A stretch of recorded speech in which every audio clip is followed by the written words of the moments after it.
If you know me, you know I got a lot of thoughts.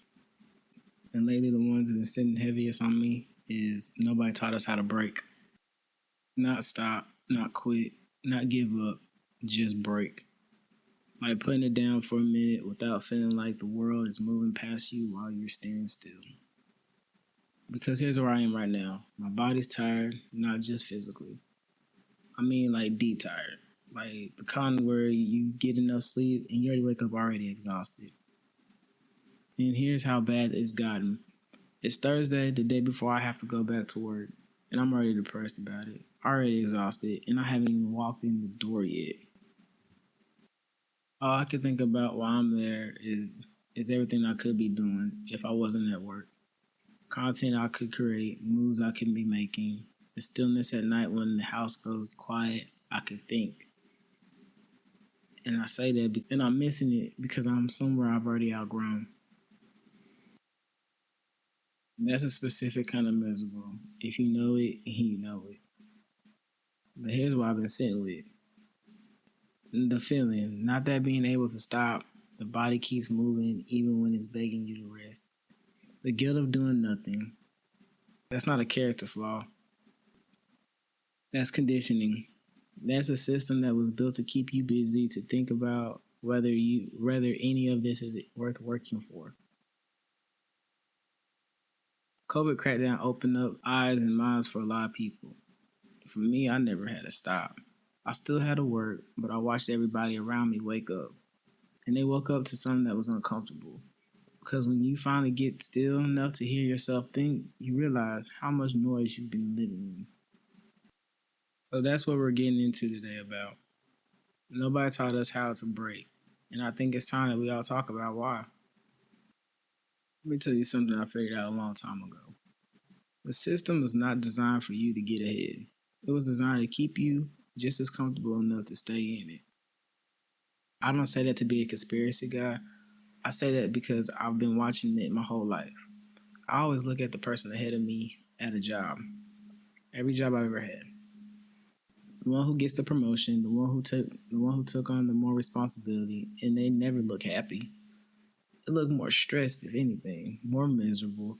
Like they traded one set of problems for a bigger one with slight more money attached to it.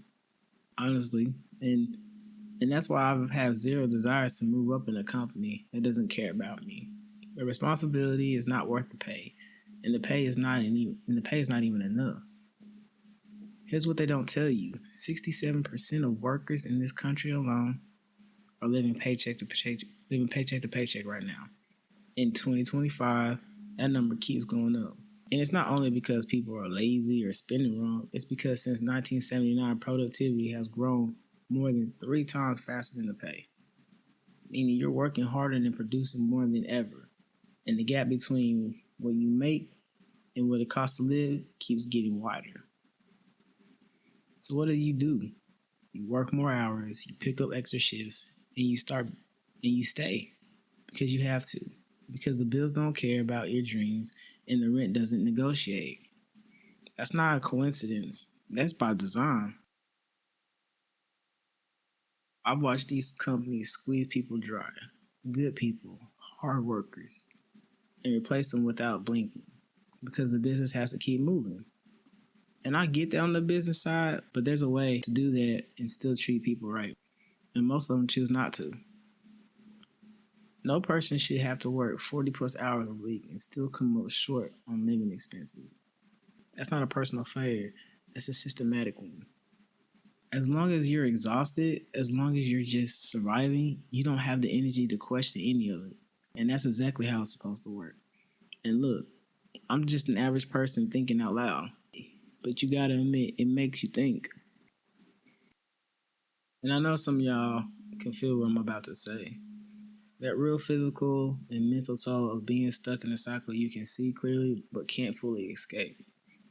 I know a lot of people submit to the hamster wheel, and I can't knock them for that. I understand it. Survival. There's something in me that has never been able to like fully accept it. It's not just about freedom, it's about living life on my own terms. It's about getting the chance to really try before I even consider giving up.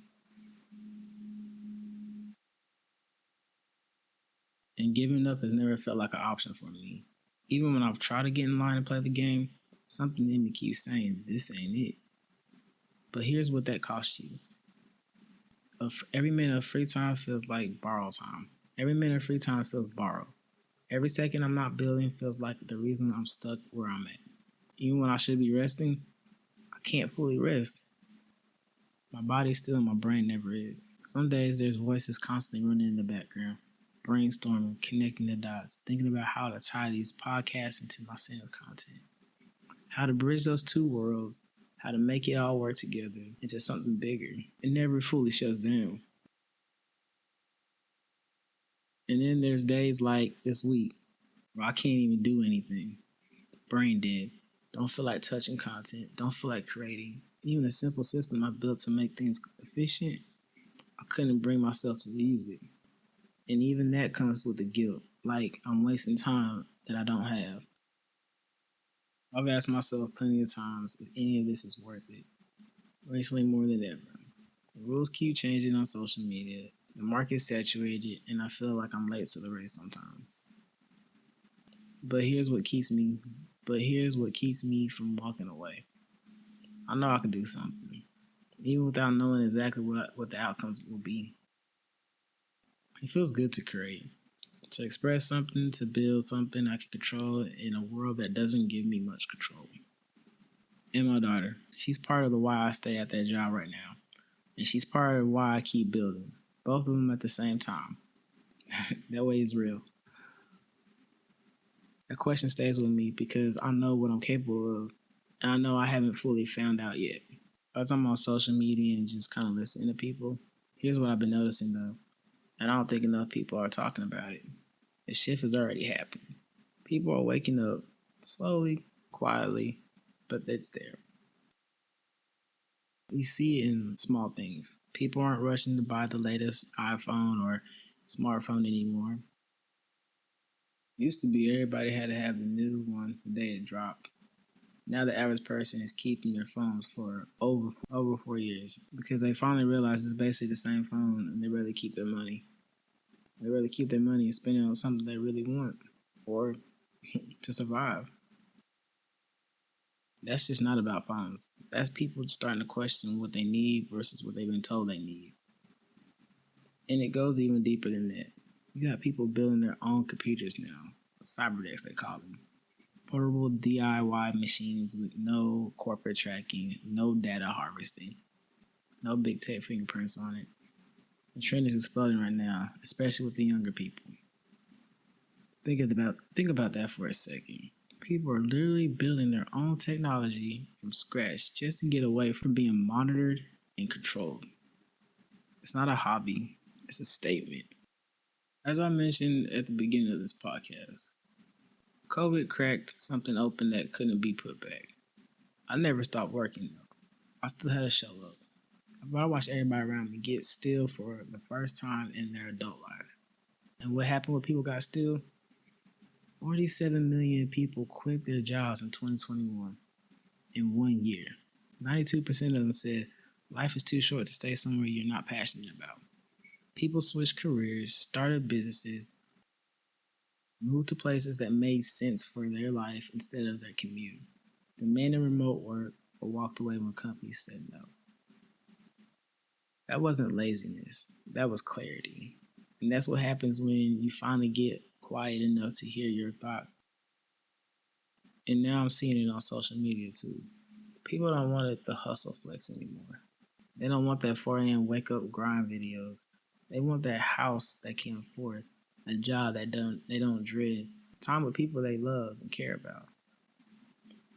Nobody's talking about climbing the corporate ladder anymore. Nobody's impressed by the corner office. People want to not be exhausted for once. I don't know how soon the full shift comes, but I feel it coming. And I think you feel it too. The question is, what do you do while you're waiting for it? Because the bills don't wait, the job doesn't care about you awakening. And the system's still running whether you opt out or not. So you have to find your own way out, on your own terms, at your own pace, even when it's slow, even when it feels like it's not working. because the alternative is just to go back to sleep. And once you've woken up, it's hard. It's a hard thing to do. Here's the part I keep coming back to. The thing that ties all of this together. Nobody taught us how to break. Not stop forever, not quit, just break. Rest, decompress, put down without you feeling like you're falling behind. I grew up in the 90s. I got to see what a slower life looked like. Parents were more present, family time was a real thing. People went on vacation and enjoyed it. Not checking emails from the beach, not posting content from the pool, being there. Rest looked like laying around, being what people now call lazy. Let your mind and body stop for a minute. Nobody apologizing for it. But I'll be honest, I really didn't have a model for it either because I was outside. That's what 90 kids did. We were gone from sun up to sundown, and nobody was worried about us. I wasn't paying attention to what adults were doing to rest. I was just living. The world was slower then. Things weren't rushed the way they are now. It wasn't hustle, hustle, hustle, keep moving, or you'll fall behind. Back then, managers at McDonald's couldn't have a good life, a real house, family, stability. Those days are gone. I told my granddad once, I told him, I said, I think your generation was the last generation that actually could work hard and see the reward. Rest and enjoy what life had to offer. And be able to sit back and realize all the sacrifice you made was worth it. Every generation since has been asked to give more and get less back. And somewhere in that shift, nobody stopped to teach people that it's okay to stop. The rest is not weakness. That breaking down doesn't mean you're breaking apart. Instead, we got the hustle culture. We got the sleep when you're dead. We got productivity as a personality trait and burnout as a badge of honor. Now we got a whole generation of people who feel guilty for taking days off, who lay down immediately and start thinking about what they should be doing, who can't sit in silence for 5 minutes without reaching for their phone because nobody taught us how. I also believe that's part of I believe that's also the reason why for that is FOMO because you feel like when you're resting and stuff, you fear missing out on what's new, what the latest news is, and all this other stuff that goes along with it. Because because nobody taught us how. Not our parents because they were figuring it out too. Not our schools because they're training us to sit still and follow instructions and not to listen to ourselves. Not our jobs because a rested employee who knows their worth is dangerous to a system that needs you compliant and exhausted. So we keep going because that's what we saw. That's what was rewarded and that's what felt safe. I'm gonna be real with you before I get out of here. I don't have a clean solution to any of this. I wish I did. Finding these facts, sitting with this research, honestly made it more depressing at times. But it confirms what a lot of us already felt. The system is real. The cycle is real. And there's no easy way out of it. All I know is how to keep pushing and hope something breaks. There's a song by Trayda called Pressure. It stays on repeat for me right now. Keeps me focused when everything feels like it's too much. Find a song or something that you know that keeps you moving on the days you want to stop. And hold on to that. I said this before in the burnout episode and in the ugly middle. When you need to rest, do that. For real.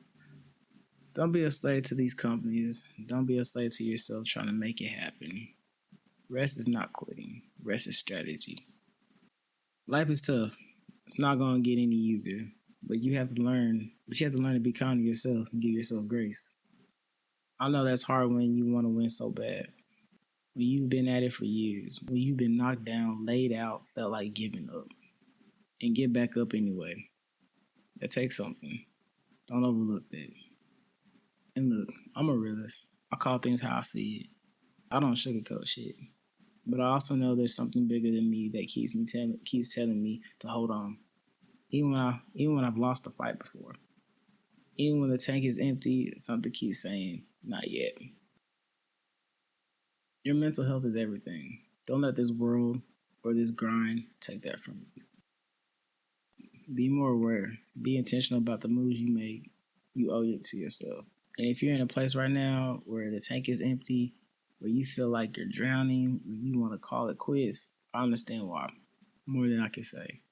A lot of what we're dealing with doesn't make sense, and it's not your fault. But I need you to keep fighting. This isn't over. There's a song by Kirk Franklin called Over. I want you to take time to listen to it, no matter what you believe, because the words in that song have pulled me back from some dark places. I'm not going to preach to you. Just listen. Let it do what it needs to do. And I mean this. I love y'all. I'm proud of you, no matter how small this step is. No matter how slow the progress, you woke up, you kept going, and I know how hard that is. The goal's still there. It ain't going nowhere, and neither are you. If you ride with me, cool. If not, that's cool too. It's been Catching Live Strays. I'll catch up with y'all next time.